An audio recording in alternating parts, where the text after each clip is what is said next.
Les Central Lowlands, le cœur de l'industrie métallurgique écossaise. C'est ici que trône la vieille fonderie de fer dirigée par la famille de Gavin Ballantyne depuis plus de 200 ans.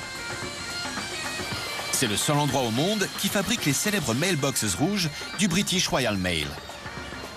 Nous avons une équipe de 4 personnes qui travaillent ensemble depuis 30 ans à la fabrication des boîtes aux lettres, qui est bien plus complexe qu'il n'y paraît. Ces boîtes aux lettres sont construites pour durer plusieurs centaines d'années. Elles doivent donc résister aux affres du temps britannique, mais aussi aux dérapages de chauffards. Et pour cela, elles nécessitent un fer très spécial.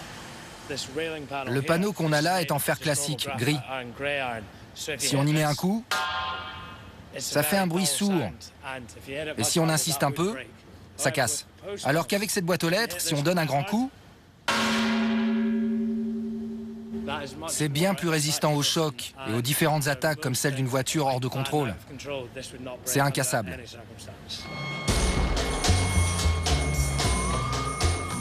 Le matériau utilisé est en fait de la fonte ductile. Et c'est ici que commence sa fabrication.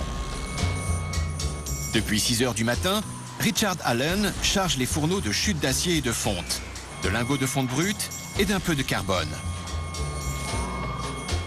Le mélange est maintenant constitué à près de 97% de fer et de 3% de carbone. Cette petite proportion de carbone est essentielle.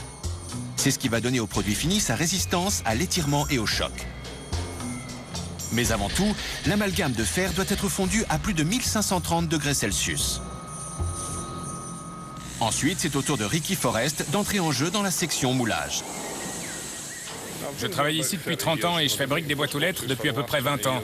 J'ai dû en faire 2 ou 3 000 facile. Chaque boîte aux lettres nécessite un nouveau moule. Ce dernier est fabriqué à partir de 2 modèles en bois appelés formes. Un pour la partie avant et l'autre pour la partie arrière de la boîte aux lettres.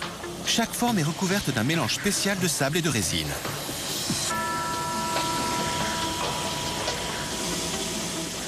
Quatre minutes plus tard, le sable s'est solidifié et laisse apparaître le moule d'une moitié de boîte aux lettres. Le problème, c'est que si on verse du fer en fusion directement dedans, il s'insinuerait dans les moindres défauts du moule. Ricky le badigeonne donc d'un revêtement spécial pour boucher les éventuels trous. Pour obtenir une surface parfaitement lisse, il doit brûler les imperfections pour donner un fini brillant et résistant à la chaleur. Plus le moule est lisse, plus le produit final le sera. Mais si on le remplit intégralement de métal, on n'obtiendra qu'un gros bloc de fer sans espace pour les lettres. L'équipe ajoute donc des entretoises, puis le corps central qui donnera à la boîte son caractère creux. On repasse ensuite une couche de revêtement avant d'y remettre le feu. L'autre moitié est ensuite disposée sur le dessus.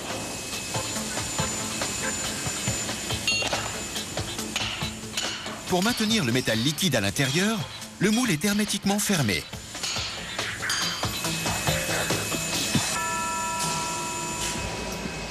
Dans les fourneaux, le carbone est totalement dissous dans le fer en fusion. C'est lui qui apportera sa dureté au fer, mais il le rend aussi cassant. Il faut donc ensuite ajouter du ferrosilicium-magnésium. Il permet aux particules de carbone de se souder entre elles, formant ainsi de gros nodules de graphite. Ces nodules de graphite empêchent le fer de se fissurer, le rendant ainsi bien plus résistant. Mais le magnésium devient incandescent au contact du fer en fusion. Pour juguler la réaction, on utilise donc une sorte de couvercle entonnoir spécial. Tom déverse une certaine quantité de fer en fusion à 1530 degrés Celsius dans un réservoir.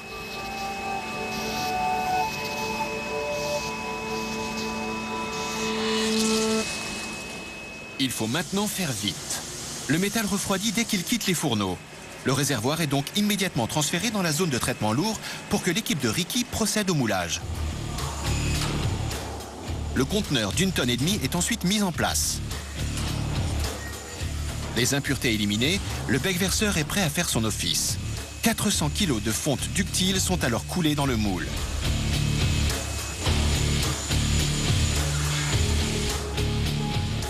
Un panache de fumée indique qu'il est plein.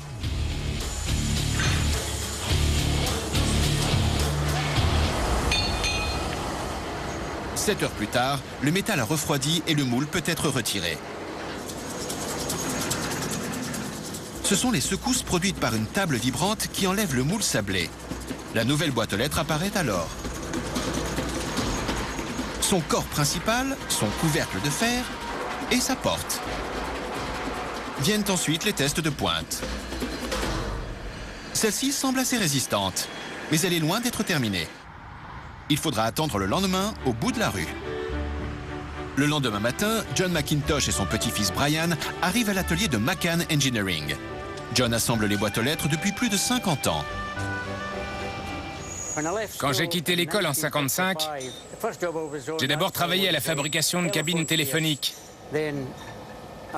Ensuite, j'ai fait des poinçonneuses, des police box et des boîtes aux lettres suspendues ou en piliers.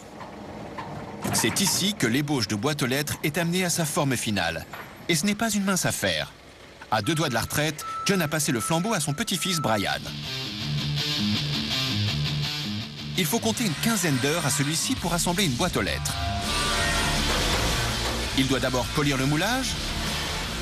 Ensuite, il prépare la fixation de la porte. Quelques gonds haute résistance, longue durée et incassables retiennent la porte, qu'il faut ensuite munir d'un verrou.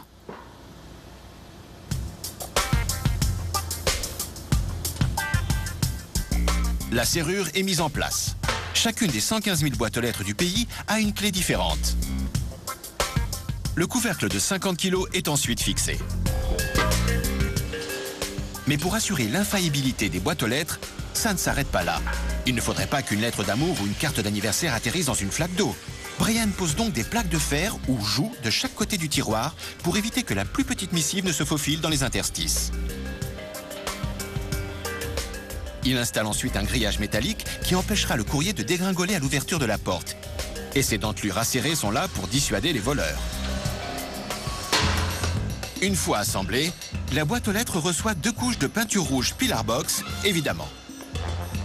La voilà fin prête à venir orner les rues londoniennes.